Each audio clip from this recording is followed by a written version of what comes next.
Said I'm drained up and drained out. Single mama did a hell of a job. I was able to build on the foundation that she put down.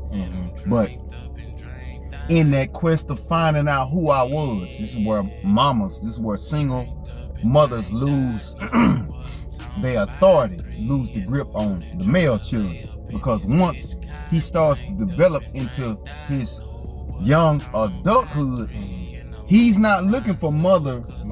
He's not looking to her for encouragement, and you know how babies always looking back at their mom for at that age. He's not looking back. He's looking for a man to confirm behavior. So if you in an environment where you don't have one hands-on with you every day, you're gonna latch on to sports figures like Michael Jordan, Charles Barkley, Patrick Ewing, Tony Dorsett, Michael Jackson. It's always something outside the house. Yeah, so you can't reach, you can't touch. Right. So for me, I gravitated toward Jordan and NWA. Yeah, NWA, Nigga with Attitude, Scarface. These are the albums. Cause I remember, like I always say, how did I go from wanting to be an artist in the 4th grade to committing jack moves in the 9th grade? That's just 5 years. What happened? Nigga, you just wanted to be an artist in the 4th grade. Now you in the 9th grade, you jacking? I never thought about it. What happened? I wanted to be a NASCAR driver. What happened is, that nigga went to selling dope. What happened is, you digested all that poison in the form of rap music. Can't nobody argue this shit today. The 90s rap, that shit was pure poison. It took out a whole generation. Hell yeah. It took out a whole generation, bro. You got bro. They hit us with crack. They hit us with the gangs. And then they hit us with this gangster rap. And that was all within 20 years. That's how we got fucked up like this. That's how we got fucked up like this. From 84 crack to 94. I just told Naeem that. 84 to 94, nigga, Tupac here now. Oh yeah. You already got the crack. And you already got the NWA that's already laid it down. Scarface, the Ghetto Boys laid it down. Come on, bro. This shit took over. Bro. Yeah, shit fucked us up. This shit was nationwide. It took over. Yeah, that too. It took over. Without the internet. The music took over. And then when you get grown and you find out all the rituals they do with the music and how they take the music. So now I'm understanding the energy. I'm understanding the energy that got into me when I cut that music on. And I told y'all, nigga, turn on Youngboy and go slide on the nigga and don't know why he done slid on this nigga. It's the music. Yeah. And you know what I'm saying? I got B older than me, Chop on the phone. Bro, these niggas is 3 generations right there. And it showed, nigga, we got the same thing. It's the music. Bro. Because the music they ran on them, check it out. They went to prison. My music, nigga, you gonna die. Right. That's just what it is. You gonna go to prison too, but you probably gonna die. Yeah, y'all. You gonna die y'all and he killing. going to prison. Yeah, y'all killing.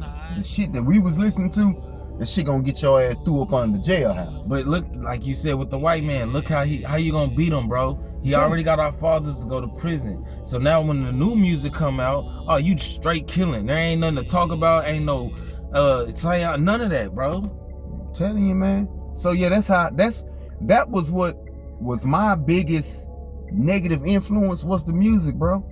It was the music. Like I said, my mom, I grew up saying Christmas speeches and Easter speeches, nigga. Yep. My mama didn't miss a day of church. If it was Monday night, Monday night prayer service, she was there. Wednesday night, she was there. Friday, she might have not have been there, but she might have. Sunday, she damn sure there. Yeah. So we was there with her. So that music really, and it only infected me once I started looking for what am I? Now that I'm not a little boy no more. And if you listen to the music, it's a direct description of what you want to be. Right. You in this position. I wanted to be a born killer. That was Scarface. I wanted to be a born killer. I was listening to South Circle on the way here. You see what I'm saying? Spice One. Yeah. All that East Bay gangsta, all that shit. All that shit infected us. It infected us, and it got a lot of us locked up. A lot of us got killed. A lot of us got hooked on dope. You know what I'm saying? Yeah. And very few of us made it to this point to where we don't have the residue of the street on us. Meaning, since I've been home, bro, I don't hang, I don't club, I don't do none of the street shit. Cause I'm not street. The fuck I'm gonna be street for? And I just did 10 years. What the fuck I'm gonna be street for? And I don't see nobody winning in the goddamn street. Nigga hollering about I'm a street nigga. What that translates into, you a nigga with bad credit. You probably a nigga ain't got no goddamn job. You ain't got no assets. You ain't got no money in the motherfucking bank. And you gonna be dead within 5 years or locked up. That's what street nigga mean to me when I heard it. I'm a street nigga. Yeah, you just let me know. Nigga, you finna be an inmate or a motherfucking obituary picture in this bitch. And see, this is what like I said, I'm from Dallas, so it's like, how did that affect, with you not being a gang member too, in a place that's down there like Cali? Like, how did that transition happen? It's the thing. When the gangs hit, you may not be a banger, but you finna be affiliated based on whatever hood you live in. Okay. And there wasn't no such thing as you just, nah, nigga. Even if you is just chilling. Where you from? When niggas see you that ain't from your hood, yeah, and they ask you, you gonna be that. Okay. In their mind. You feel me? Yeah. So, that's how that shit was. And bro, when the gang shit popped off, right? Do you know the like government, hell yeah, 93, 94, 95. Okay. Those were the peak. Because that's the beginning. Okay. So in the beginning, you know, as time go on, motherfucker learn how to calm down and see a motherfucker not flash out. But in the beginning, oh yeah, it was going down. So if you stayed on the south side was Crip. Mm-hmm. So what the government did was they bought in the khaki cap crown with the blue old English South Side letters and the blue bandana brim. Damn. In stop 6, run the same place, but with red old English letters at the corner store and the red brim. That's crazy, bro. They did, bro. I didn't know that. That's crazy. Bro. When I tell you the gang shit in Fort Worth in the 90s, in the early 90s, nigga, that shit was national news, Jack. Like that wasn't no play shit. You know what I'm saying? But the government had their hand all through that. Why?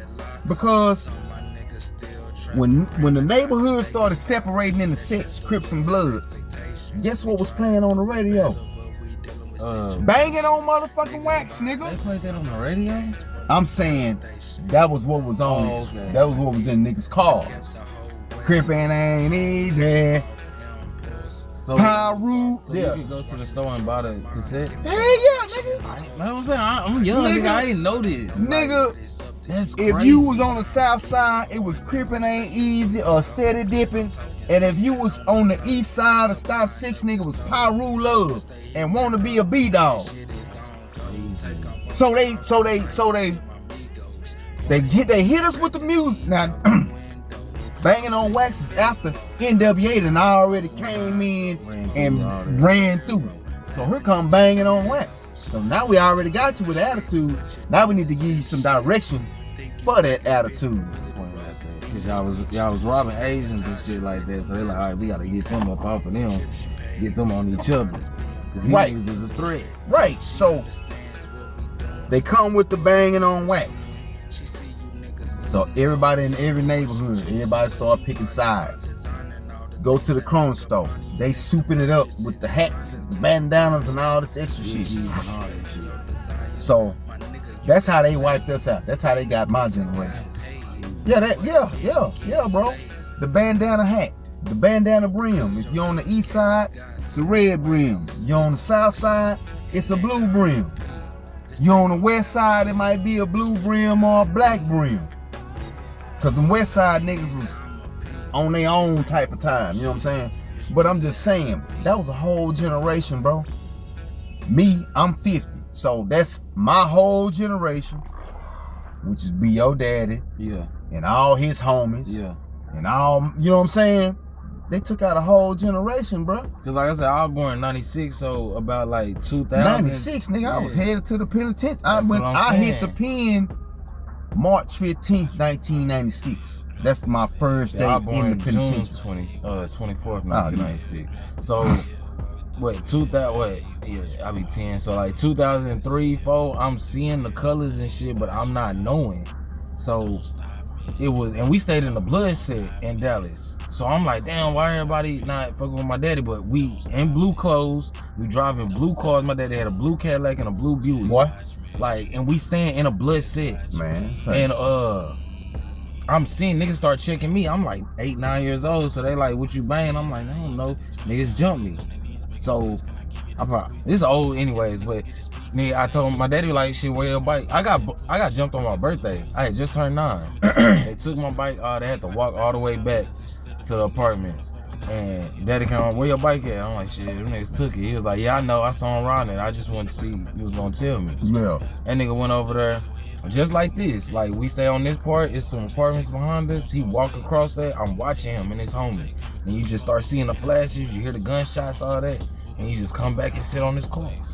And that was the click for me to be like, oh, okay, this is, like, YouTube ain't nothing but music, so it ain't no research, like, and we kids. Right. So it's like, until I get older, my daddy took me, cause I had that Crip for life, nigga heard that hoe. And then I heard my daddy talking, he a Crip and stuff, so I took my CD player and I wrote Crip on it and all that. So my daddy like, you wanna be a Crip? And I was like, shit, that's what you is, so you my daddy, I'm trying to be like you. So he took me out there off 45 in Ferris, and back there where they got the school at, but it's like they had a Crip party out there, so my daddy took me. And I'll never forget, my cousin, I think it was my cousin, he was like, so you want to be a Crip? He was like, you want to see what Crippin' got me? Nigga lifted his shirt up, bro. Nigga had staples all down that bitch. And he said, nigga hit me up 10 times in that Tahoe, nigga, and I'm still Crippin'. What? So at that age, I'm like 12, so I'm like, oh, y'all niggas stupid. Like, you got shot 10 times and you still Crippin'. Like, then my dad was like, you want to be a Crip? I'm like, hell no. Who do y'all answer to? And this the next generation. I'm the next generation after that. Right. So we starting to understand, all right, nigga, that's dumb. I'm not banging on a nigga because he got a color on. But I will bang on a nigga if he ain't part of this clique. So we took the clique shit. And then the clique start. That's how you get the Bloods and the Crips and the Vice Lords all in one clique. So it's like, what you call it? It's a hybrid. It's a hybrid of the gang shit. Right. But then it became, most of our beefs was niggas we grew up with. So it's all on this because all our fathers is locked up. So now it's like, all right, everybody got issues. We don't know how to be vocal, and so we turn into emotion, and then the emotion turn us into, instead of talking this out, now I'ma kill you. And you got this go all the way, like B said, nigga, this shit go all the way back to the 90s, bro. This 2026. Bro, I'm trying to tell you, man.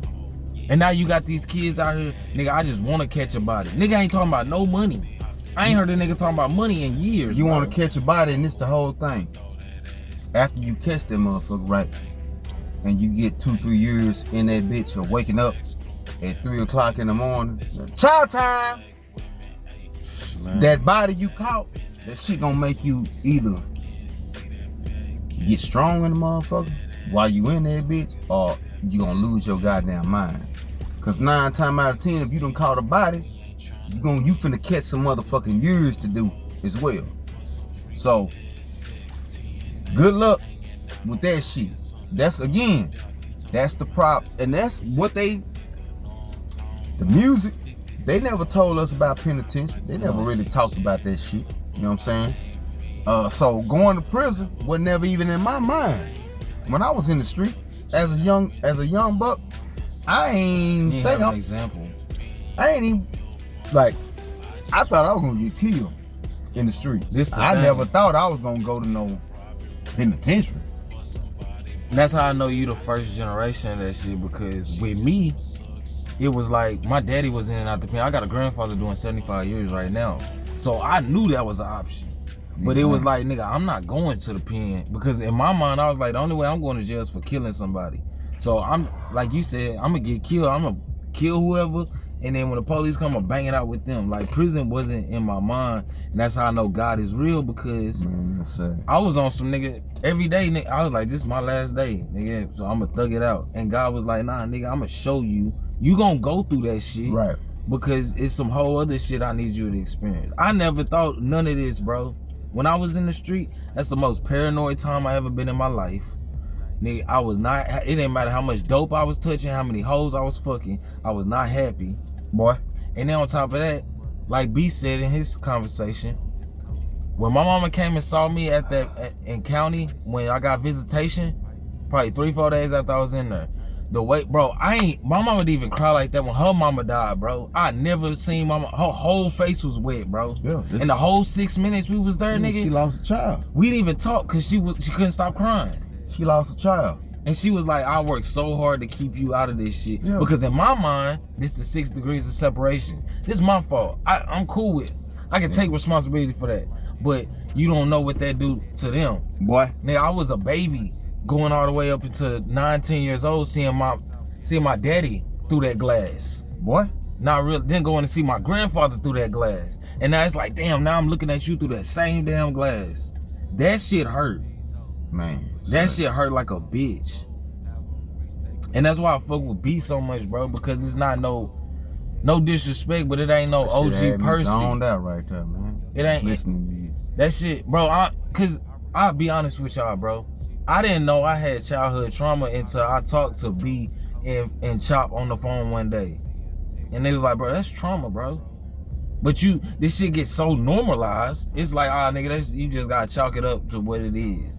Like, I got a good relationship with my dad now. But if y'all knew the shit that I went through to get to this point. Man, say. Dog, going to see your daddy through that glass, and then sometimes you get to touch him and shit, and then you asking your daddy, damn, when you coming home? Oh, I made a mistake. Damn, you told me in 1st grade not to be getting in trouble, but you out here getting in trouble. So now you conflicted. Then you go see your grandfather that you ain't seen since you was 2 years old. You 13, 14 now. Man. And you like, damn, when you coming home?